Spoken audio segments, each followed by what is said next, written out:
اب میں گزارش کروں گا حجت الاسلام علی جناب مولانا سید زاہد احمد رضوی صاحب قبلہ سے کہ وہ آئیں اور اپنے خیالات کا اظہار کریں۔ بسم اللہ الرحمن الرحیم۔ حضرات السلام علیکم۔ جناب صدر،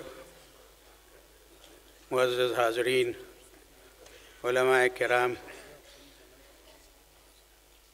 میں چند منٹ میں صرف اور صرف تحفظ مرجعیت کے سلسلے میں آپ تمام حضرات کی حقائق کی روشنی میں گزارشات کروں گا۔ چونکہ آپ مختلف شہروں سے آئے ہوئے ہیں، لہٰذا میری گزارشات کو دیگر مومنین تک بھی ضرور پہنچائیں۔ میں اپنی علالت کی وجہ سے جو ہے وہ چونکہ گھٹنوں سے معذور ہوں، اور لہٰذا کوئی یہ نہ سمجھے کہ میں کسی وجہ سے نیچے بیٹھا ہوا تھا، نہیں، اس لیے کہ میں زمین پر فرش پہ نہیں بیٹھ سکتا ہوں، میری طبیعت خراب ہے، بہرحال لیکن حاضر ہونا ضروری ہے۔ میں گزارش یہ کروں اصل مسئلہ کیا ہے اور عراق میں کیوں ایسے حالات پیدا ہوئے کہ مرجعیت کے سلسلے میں بعض لوگوں نے غلط فہمیاں پیدا کرنا شروع کر دیں۔ اصل مسئلہ یہ ہے کہ عراق میں 40 سے پہلے، چہلم سے پہلے دشمنان اہل بیت نے یہ پروگرام بنایا تھا کہ 40 کے مجمع کو اور 40 کے اس بہت بڑے اجتماع کو، جس میں دنیا شیعت بہت زیادہ مشہور ہوتی ہے اور قربانیاں معلوم ہوتی ہیں کہ اس قوم میں کس قدر جذبہ ہے، چاہا تھا کہ اسے تاراج کر دیں۔ لہٰذا انہوں نے مظاہرے کی آڑ میں یہ پروگرام بنایا تھا، جس میں مرجع اعلیٰ آیت اللہ العظمیٰ سید علی سیستانی دامت اللہ العالی نے فتویٰ دیا کہ یہ مظاہرے جو ہیں یہ چہلم کے بعد ہونا چاہیے تاکہ زائرین کو کوئی زحمت نہ ہونے پائے۔ میں موجود تھا وہاں، چونکہ مجھے شرف ملتا ہے اور میں ہمیشہ حاضر رہتا ہوں۔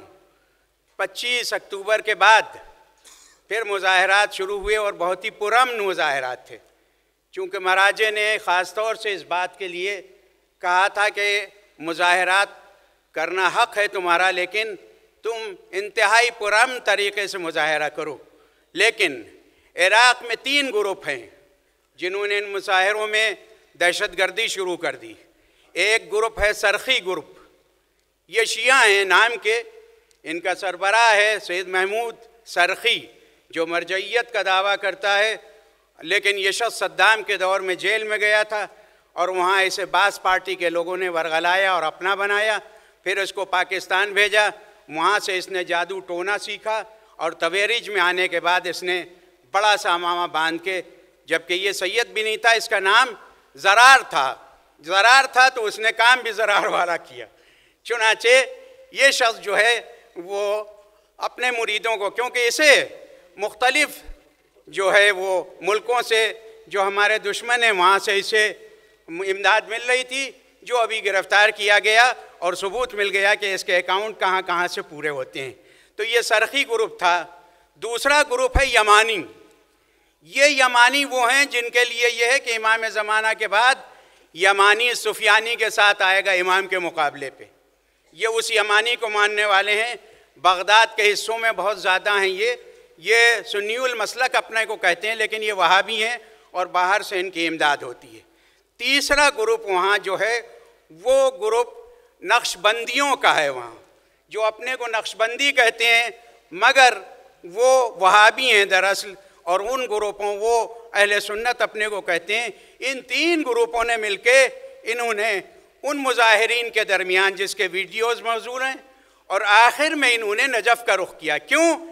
ان کو سب سے بڑی جو دشمنی آیت اللہ سیستانی سے ہے وہ اس فتوے کی وجہ سے ہے جو مرجعیت نے دیا تھا، جس کی بنا پر داعش ناکام ہوئے اور جس کی وجہ سے آج بھی امریکہ اور بڑی طاقتیں جو ہیں وہ لرزہ براندام ہیں، وہ ہیں حشد شعبی، یعنی عوامی رضاکار فورس، جنہوں نے ان تمام طاقتوں کو ناکام بنایا۔ چنانچہ اب انہوں نے پروگرام بنایا نجف کی طرف، اور نجف میں آنے کے بعد انہوں نے ایرانی قونصلیٹ میں آگ لگائی۔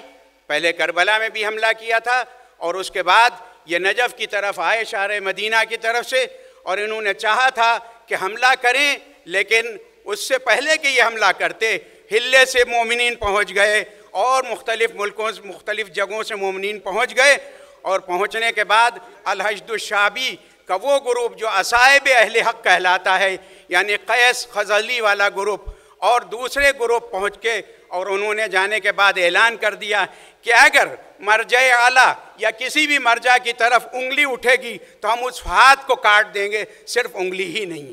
اور انہوں نے نجف کا محاصرہ کر لیا، اور وہ طاقتیں ناکام ہوئیں۔ چنانچہ جو زیادہ تر موتیں ہوئی ہیں، مارے گئے ہیں، وہ انہی تخریب کار مظاہرین کے ذریعے سے گولیاں چلائی گئیں جنہوں نے مومنین کا قتل عام کیا ہے اور مومنین کو قتل کیا ہے۔ جہاں تک مرجعیت کا مسئلہ ہے، الحمدللہ محفوظ ہے، زیارت گاہیں محفوظ ہیں، اور وہ تمام ان کے جو وہ طے کی شدہ پروگرام تھے وہ سب کے سب مرجعیت نے ناکام بنا دیے۔ یہی کچھ ایران میں بھی شروع ہوا تھا، اور 700 بینکوں میں آگ لگائی ہے ایران کے، اور الحمدللہ وہاں سپاہ پاسداران نے پوری طریقے سے کنٹرول کر لیا۔ نجف، قم اور مشہد کے علاوہ سارے شہروں میں مظاہرے شروع کیے گئے تھے، لیکن وہاں بھی ناکامی ہوئی۔ اب اس کا ثبوت یہ ہے کہ امریکہ نے ان تمام لیڈروں پر پابندی لگائی ہے مالی اعتبار سے، قیس خزلی، ان کے بھائی اور 2-3 لیڈر، انہوں نے پابندی لگا دی۔ تو جہاں تک مرجعیت کا مسئلہ ہے، وہ بالکل ہمارے درمیان میں، کیونکہ عزاداری اور مرجعیت دو ہی چیزیں ہیں جو ہماری طاقت کا سبب ہیں، اور وہ ہم کو بچائے ہوئے ہیں۔ لہٰذا مراجع کے سلسلے میں ایسی کوئی بھی خیال ظاہر نہیں کرنا چاہیے۔ رہا تشخیص مرجعیت کا مسئلہ، تو وہ ہما شما کے درمیان نہیں ہے کہ ہر انسان کہہ دے کہ یہ مرجع نہیں ہے، بلکہ مرجعیت کی تشخیص وہ لوگ کرتے ہیں جو خود مجتہد ہوتے ہیں، یعنی جو دوسری منزل پہ ہوتے ہیں، یا وہ لوگ کرتے ہیں جو دروس میں شامل ہو چکے ہیں، یا جو ان کی کتابیں پڑھ سکتے ہیں اور ان کی خدمات کو انہوں نے دیکھا، وہ تشخیص کر سکتے ہیں۔ ہما شما کا کام نہیں ہے کہ کسی کے لیے بھی کہہ دے کہ یہ مرجع نہیں ہے، کسی کے لیے بھی کہہ دے کہ یہ مجتہد نہیں ہے، کسی کے لیے بھی یہ کہہ دے۔ لہٰذا مراجع کے سلسلے میں ایسی باتیں کرنا، اس لیے کہ اگر ہم نے مراجع کے لیے ریہرسل کر لی تو پھر وہ دن دور نہیں ہے کہ ہم امامت تک پہنچ جائیں گے۔ اگر مراجع کو برا بھلا کہنا شروع کیا تو پھر امامت کی منزل جو ہے وہ برا بھلا کہنے کے لیے آسان ہو جائے گی۔ اور یاد رکھیے کہ پھر امامت کے سلسلے میں جس نے جسارت کی، اس کے لیے دنیا میں بھی ذلت و رسوائی ہے اور آخرت میں بھی ذلت و رسوائی ہے۔ لہٰذا آپ سب مل کے مراجع کرام کے لیے دعا کریں، اور خصوصیت کے ساتھ آیت اللہ سیستانی اور تمام ان دشمنوں کے لیے جو مشاہد مشرفہ اور تمام مراجع، علماء، حوزہ علمیہ کے خلاف سازشیں کر رہے ہیں، آپ سب ان کے لیے دعا کریں کہ جلد از جلد خداوند عالم انہیں نیست و نابود کرے اور یہ ان کے شر سے محفوظ رہیں۔ والسلام علیکم ورحمۃ اللہ وبرکاتہ۔